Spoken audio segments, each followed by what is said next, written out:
من الأمل إلى قيام يوم الدين. سرکار حضرت حجت الامت میں فرصہ پیش کرتے ہیں. بسم اللہ الرحمن الرحیم. اللهم كن لوليك الحجة ابن الحسن صلواتك عليه وعلى آبائه في هذه الساعة وفي كل ساعة وليا وحافظا وقائدا وناصرا ودليلا وعينا حتى تسكنه أرضك طوعا وتمتعه فيها طويلا.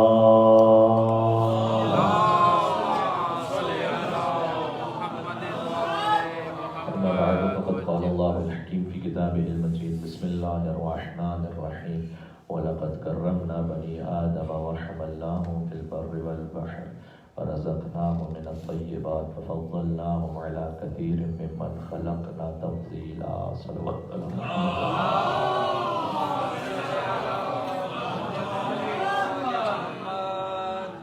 خدا متعال کا ایک بار پھر شکر بجلاتا ہوں ذاتی طور پر اس بات میں ہمیشہ مشکور ہوں پروردگار عالم کا کہ اس ماہ بارگاہ میں اور اس فرش اللہ پر اس نے پھر سے ایک مرتبہ توفیق عطا فرمائی ہے اور ہم شب جمعہ امام حسین علیہ السلام کی خدمت میں پھر سے حاضر ہیں. سورہ بنی اسرائیل کی آیت نمبر 70 پیش نظر ہے اور اس کو ہم آپ کی خدمت میں اس وضاحت میں عرض کرنا چاہ رہے ہیں کہ جو حضرت ابا عبداللہ حسین علیہ السلام نے خطاب فرمایا تھا فوج یزید سے، ایک جملہ تھا ان کا. پہلے آئے قرآنی کا ترجمہ سنتے ہیں. وَلَقَدْ كَرَّمْنَا بَنِي آدَمَ. در حقیقت اللہ نے انسانوں کے حوالے سے قرآن کریم میں بنی نوع انسان، کسی خاص مذہب سے نہیں، کسی خاص فرقے سے نہیں، کسی خاص حوالے سے نہیں، بلکہ من حیثیت انسان، بحیثیت انسان اللہ نے بات کی ہے قرآن کریم میں. تو فرمایا وَلَقَدْ كَرَّمْنَا بَنِي آدَم. ہم نے آدم کی اولاد کو عزت اور کرامت عطا کی ہے. انسان کے پاس ایک ایسی عزت اور کرامت ہے جو باقی مخلوقات کے پاس نہیں ہے. اور یہاں میں نے عرض کیا کہ کسی مذہب کا ذکر نہیں کیا اللہ نے کہ ہم نے مسلمانوں کو کرامت عطا کی ہے یا ہم نے مومنوں کو کرامت عطا کی ہے. نہیں، انسان من حیث الانسان اس کے پاس ایک کرامت ہے، ہیومن ڈگنیٹی جسے ہم کہتے ہیں. باقی مخلوقات سے اللہ نے اس کو ایک مقام عطا کی جسے ہم اشرف المخلوقات کہتے ہیں. وَلَقَدْ كَرَّمْنَا بَنِي آدَمَ. اس کرامت کے بہت سارے پہلو ہیں، بہت ساری حیثیتیں ہیں، جہتیں جس سے اللہ نے انسان کو کرامت عطا کی، عزت عطا کی. مثلا خود اس کی تخلیق میں اللہ نے حیثیت اور عزت رکھی ہے اس کی. کیوں؟ باقی جتنے بھی جانور ہیں اللہ نے انہیں ہاریزونٹل خلق کیا ہے، صرف انسان نے جسے ورٹیکل خلق کیا ہے. سبحان اللہ سبحان اللہ. جتنے بھی جانور ہیں تقریباً ان کی اکثریت کہہ سکتے ہیں، اگر یہ نہ کہوں کہ سب کے سب ہو سکتا ہے کہ کوئی ایسا ہو، لیکن معمولاً جو طریقہ ہے اللہ سبحانہ و تعالیٰ کی خلقت میں جانوروں کو اللہ نے ہاریزونٹل خلق کیا، زمین کی طرح ان کا رخ اس طرح سے اسٹریٹ. انسان کو ورٹیکل خلق کیا ہے. اور تمہارے یعنی اس خلقت میں اللہ سبحانہ و تعالیٰ نے سمجھایا ہے کہ دیکھو باقی جتنے حیوان ہیں وہ زمینی مخلوق ہیں، تم زمینی مخلوق نہیں ہو، تم آسمانی مخلوق ہو. تمہارا رخ آسمان کی طرف ہے. مل کے صلوات اور بھیجے محمد و آلہ.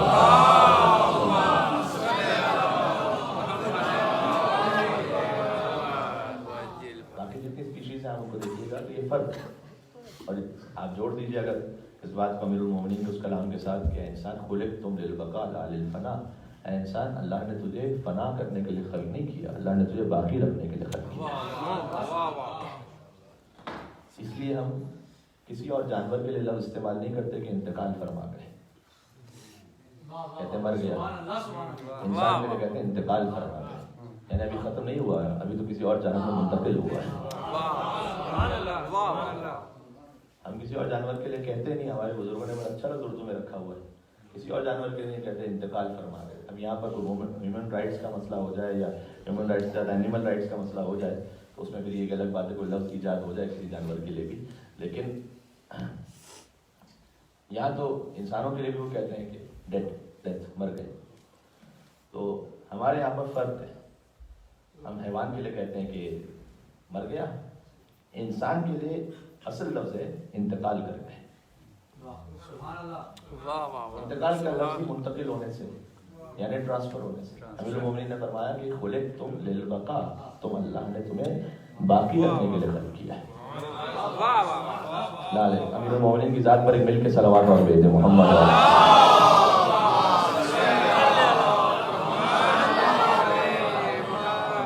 اور ہیومن ڈگنیٹی میں بادشاہ، انسانی عزت میں بادشاہ کہ اللہ اس کو ختم نہیں کرتا، وہ باقی رہتا ہے. اور خالدین فیہا ابدا، اس طرح سے باقی رہنے والا انسان کہ وہ ہمیشہ کی حیات پا جائے گا. اسی لیے موت کے لیے بھی جو آیت ہے وہ بڑی لطیف آیت ہے، کل نفس ذائقۃ الموت، ہر نفس کو موت کا ذائقہ چکھنا ہے. اب تبرک مجلس کے بعد فرض کیجیے اگر آپ ذائقہ چکھ رہے ہیں تبرک کا، تبرک آپ چکھ رہے ہیں تو آپ ختم ہو رہے ہیں، تبرک ختم ہو رہا ہے. جو چکھنے والا ہے وہ تھوڑی ختم ہوتا ہے، جس چیز کو چکھ رہے ہیں وہ ختم ہو جاتی ہے. کل نفس ذائقۃ الموت، جب آپ موت کا ذائقہ چکھیں گے تو آپ ختم ہو جائیں گے یا موت ختم ہو جائیں گے؟ جب ہم موت کا ذائقہ چکھیں گے، اب موت نہیں ہے اب آگے، اب ہمیشہ کی زندگی ہے.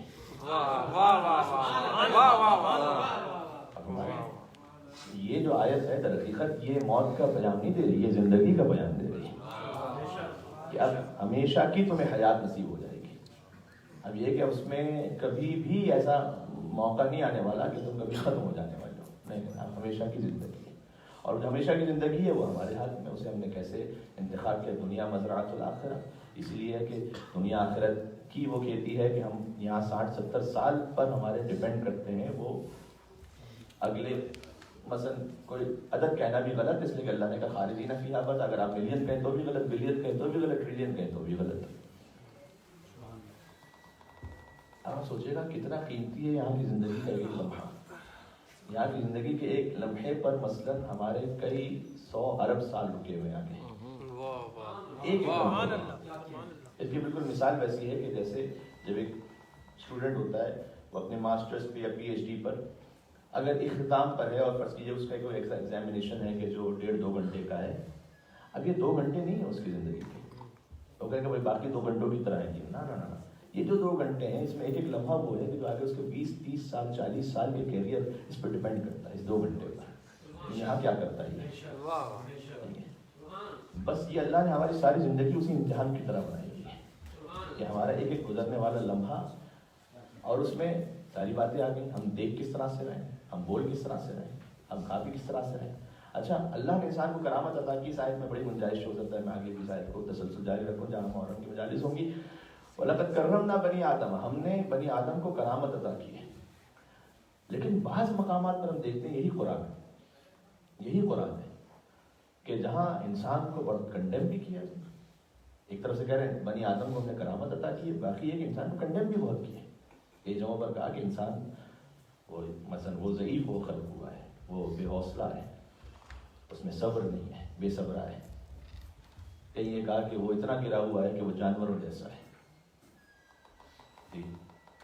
سورہ آل عمران وَلَقَدْ ذَرَأْنَا لِجَهَنَّمَ كَثِيرًا مِنَ الْجِنِّ وَالْإِنسِ، ہم کثیر جنوں انسانوں کو جہنم سے بھرتے ہیں. لَهُمْ قُلُوبٌ لَا يَفْقَهُونَ بِهَا، یہ ایسے جنوں انسان ہیں کہ جن کے دل ہیں لیکن سوچتے ہی نہیں ہیں. وَلَهُمْ أَعْيُنٌ لَا يُبْصِرُونَ بِهَا، یہ آنکھیں ہیں لیکن دیکھتے ہی نہیں ہیں. وَلَهُمْ آذَانٌ لَا يَسْمَعُونَ بِهَا، کان ہے لیکن سنتے نہیں. أُولَٰئِكَ كَالْأَنْعَامِ، یہ تو چوپایوں کی طرح ہیں. بل ہم اضل، بلکہ بدتر ہے. قرآن کا ایک معاملہ بہت اچھا ہے کہ وہ تکلف میں رکھا کرتا ہے. ہم جو بات یہ کہنی ہوتی ہے تو بہت گھما پھرا کے کہتے ہیں ہمارے تعلق خراب نہ ہو جائے. بہت پیاری بات میں مل کے صلوات اور بھیجے محمد والے.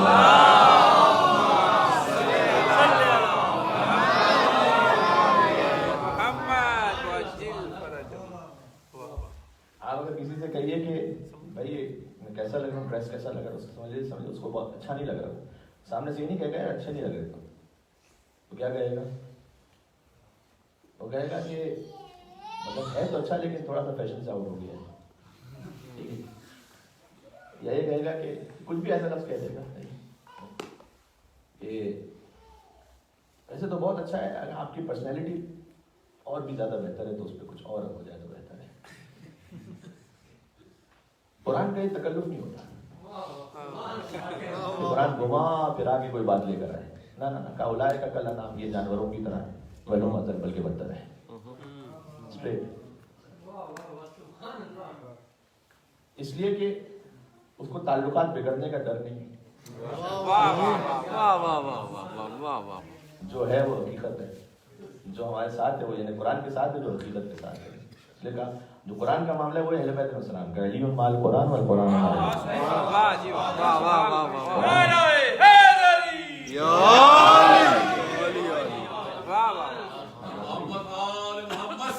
اللهم صل على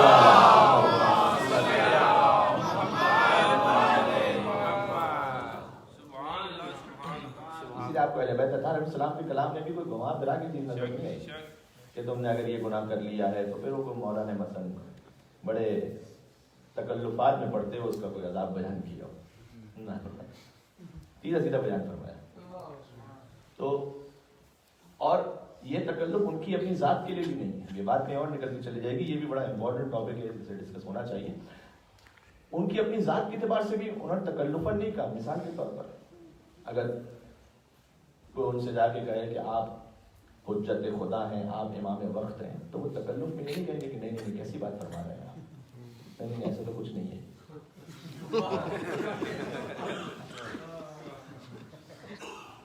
یہاں پر یہ اب لکھنؤ والے ناراض نہ ہو جائے تو میں ایسا کہہ دوں, پر چلے نہیں کہتا. اللہم صلی اللہ.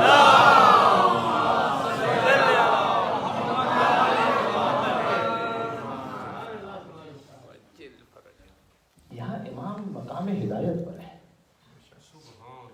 بلکہ وہ اپنا علم ظاہر فرمائیں گے, اپنا علم ظاہر فرمائیں گے تاکہ اس علم کے ذریعے سے وہ جو ان کا علم دیکھ رہا ہے اس پر حجت تمام ہو اور اسے ہدایت نصیب ہو جائے. ورنہ تو وہ غرض ہی فوت ہو جاتی ہے. اللہ نے بھیجا کیوں ہے انہیں؟ اللہ نے بھیجا ہی انہیں اس لیے ہے تاکہ وہ اس بات کو ظاہر, اس ہدایت کو ظاہر فرمائے اور اس کے ذریعے سے ہدایت نصیب ہو لوگوں کو. تو یہاں پر یہ نہیں ہو سکتا کہ اگر کوئی کہے امام سے کہ آپ امام ہیں تو کہیں گے نہیں کیسی بات کر رہے ہیں. نہیں, امام بلکہ اپنی امامت کو ثابت فرمائیں گے. بے شک. اور اسی خاطر ہے کہ وہ جو ساسا ابن سوہان نے امام سے پوچھا تھا آخر میں, ان کے وقت آخر, کہ آپ افضل ہیں یا آدم علیہ السلام, تو فرمایا کہ تزکیۃ المرء لنفسہ طبیع, آپ افضل ہیں یا آدم. مولا نے کہا کہ ایک انسان کا خود اپنی ہی تعریف بیان کرنا یہ طبیع ہے, اپنی کوئی تعریف بیان کرتا رہے خود سے, کہ یہ طبیع ہے. لیکن فرمایا کہ اما بنعمت ربک فحدث, اللہ نے قرآن میں حکم دیا ہے کہ جو نعمت رب کی جانب سے دی گئی ہے اسے لوگوں کے سامنے بیان کرو.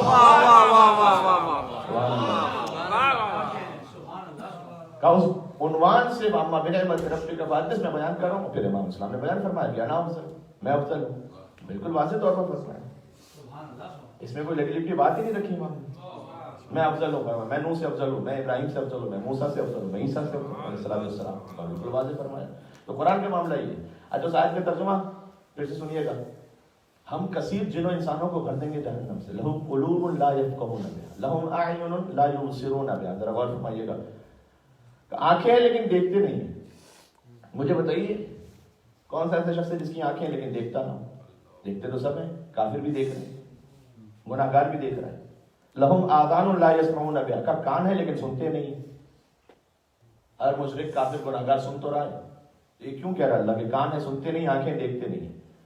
دراصل یہ اللہ کہنا چاہ رہا ہے کہ جو ہم دکھلانا چاہتے ہیں وہ نہیں دیکھتے, جیسے ہم سنوانا چاہتے ہیں وہ نہیں سنتے. یعنی اس کا اب یہاں پر آخر میں فرمایا کہ اگر آنکھیں دیکھتے نہیں ہو, کان ہے سنتے نہیں ہو, دل ہے سوچتے نہیں ہو, اولئک کالانعام, کا یہ جانوروں کی طرح ہے.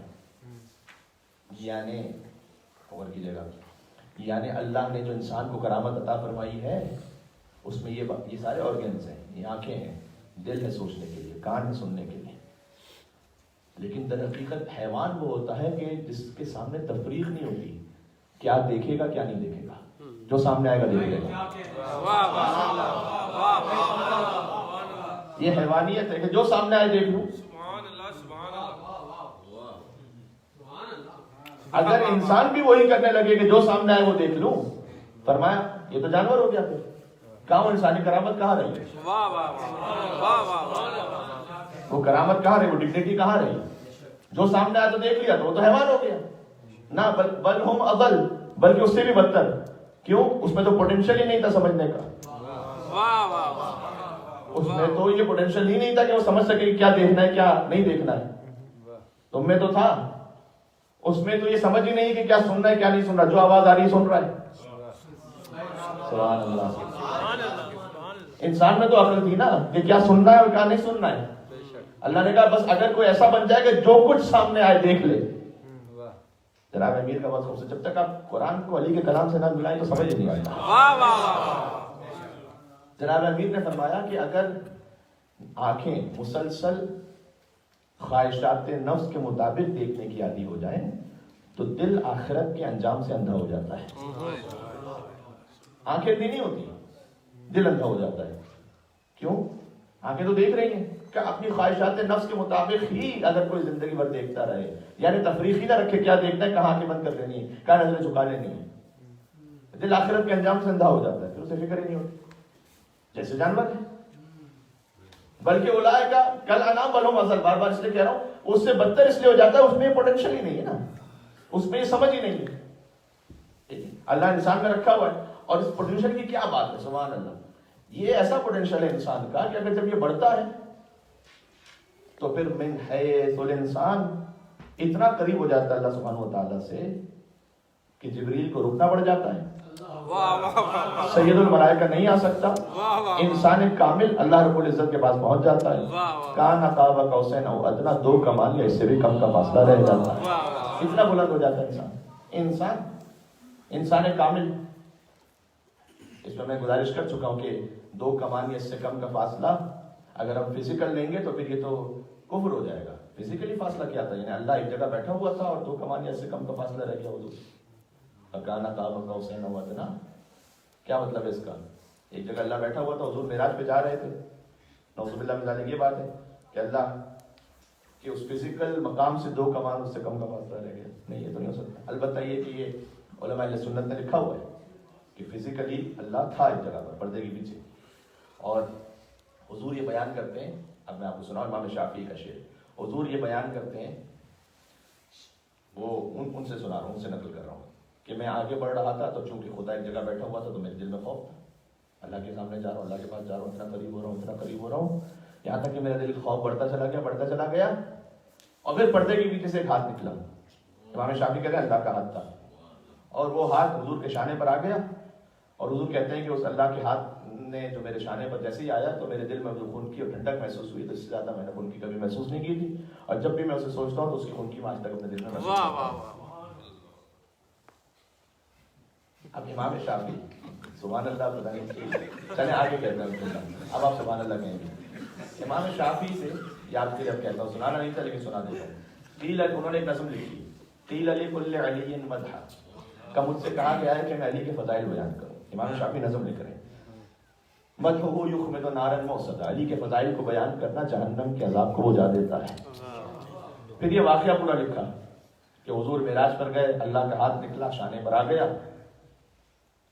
پھر آخر میں کہتے ہیں وعلی واضح اقدامہ فی محل وضع اللہ یدہ، علی کی شان کے لیے اتنا ہی کافی ہے کہ ایک موقع پر جہاں اللہ نے اپنا ہاتھ رکھا تھا، بتوں کو توڑتے ولی نے اپنے مقام اس پیر کو رکھ کر اسی مقام پر اپنے پیروں پر رکھ کر بتوں کو توڑ دیا۔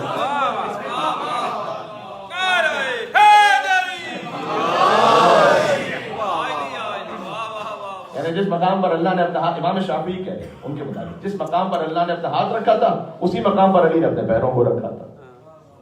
ٹھیک ہے، اب یہ بات تو تھی، مل کے صلوات بھیجے محمد و آل محمد، اللہم صلی اللہ علیہ وسلم۔ بات ختم کرنا آج کل پتہ چلا اس کے بہت الگ الگ جہاد میں نظر کیا، ڈائمنشن سے بہت الگ الگ ہیومن ڈگنیٹی کے کہ انسانی کرامت کس طرح سے، اس میں سے ایک پہلو کیا ہے؟ ایک پہلو یہ ہے کہ جس کے پاس انسانی عزت اور کرامت باقی ہے وہ ہر چیز وہ نہیں دیکھنا شروع کر دیتا جو اس کے سامنے آ جاتی ہے، حلال حرام کا خیال رکھتا ہے، اور وہ چیز کھانا نہیں شروع کر دیتا اس کے سامنے حلال حرام کا خیال رکھتا ہے۔ یہ جانور ہے کہ جو سوچتا نہیں کہ کیا کھانا ہے تو کیا نہیں کھانا، یہ انسانی کرامت کا ایک بڑا اہم پہلو، اور اگر یہ نہ رہے تو پھر اب عبداللہ علیہ السلام کا معروف جملہ کہ تم پر میری بات اس لیے اثر نہیں کرتی کہ لقد ملئت بطونکم من الحرام، تمہارے شکم مال حرام سے بھرے ہوئے ہیں۔ اچھا مال حرام یہاں بھی اس کے الگ الگ طریقے ہو سکتے ہیں کہ مثلا ایک انسان وہ سوچ بھی نہ رہا ہو لیکن اس کے مال میں مال حرام شامل ہو رہا ہو، کیونکہ مثلا کچھ جابس کے ایسے معاملات ہیں۔ اب اس کے شرعی فقہی مسائل میں کچھ مومنین کو جنہوں نے پوچھا ویسے بیان کرتا بھی رہا ہوں، اس وقت وہ موقع نہیں ہے۔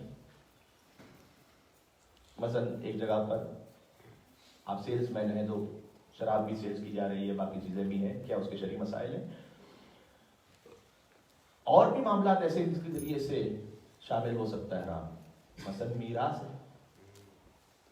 میراث کا وہ پہلو ہے کہ بھئی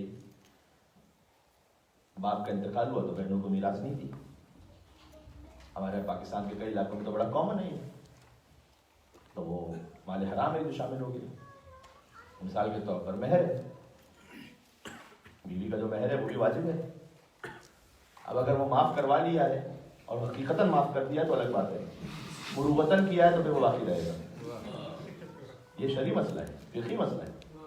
مروت لا مروت فی الاسلام، اسلام میں لین دین کے معاملے میں مروت نہیں ہے۔ یعنی کیا؟ کسی سچویشن کا فائدہ اٹھا کر کوئی مال لے لینا جبکہ ہمیں پتا ہے کہ اس پوزیشن میں نہیں کہ وہ منع کر سکے۔ اچھا سادہ سی مثال دیتا ہوں، آپ مجلس کے بعد تشریف لا ہاتھ ملانے کے، میں نے کہا گھڑی بہت اچھی لگ رہی ہے، ذرا دیجیے گا۔ اب آپ نے دل میں سوچا مولانا ہے کیا منع کریں، اتنے دنوں بعد آئے ہیں۔ میں نے الٹا بھی ہو سکتا ہے، ذرا دور ہی رہیے گا مسافر۔ خیر مسافر کرنے آئیے گا تو گھڑی اتار کے نہ آئیے گا، مثال دے رہا ہوں خالی۔ لیکن اب انہوں نے سوچا کہ مولانا کیسے، اب مجھے پتا ہے کہ ان کے چہرے پر کچھ بھی ہو دل میں تو 12 بج ہی رہے ہیں، لینا چاہتے نہیں ہیں، لیکن میں زبردستی اپنے موقع کا فائدہ اٹھاتے، پوزیشن کا فائدہ اٹھاتے ہوئے لے لوں۔ یہ جو مروت ہے جائز نہیں اسلام میں۔ میں بات میں یہ کہوں کہ انہوں نے تو منع کیا ہی نہیں تھا، اگر راضی نہ ہوتے تو منع کر دیتے۔ منع کیسے کرتے تھے؟ وہ پوزیشن ہی ایسی تھی، سچویشن ہی ایسی تھی کہ منع کر نہیں سکتے تھے۔ اب جناب کسی نے اپنی وائف سے کہا کہ مجھے مہر معاف کر دو، اس کی سچویشن ایسی ہے کہ اس وقت منع کرنے کی پوزیشن میں نہیں، معاف نہیں ہوا۔ یہ زبردستی والی بات ہے، یہ غصبی مال ہے کہ جو ہمارے مال میں شامل ہے۔ سمجھ گئی؟ داد تو اصل وہاں سے ملے گی اس بات میں، لیکن آپ سلوات دیتے ہیں محمد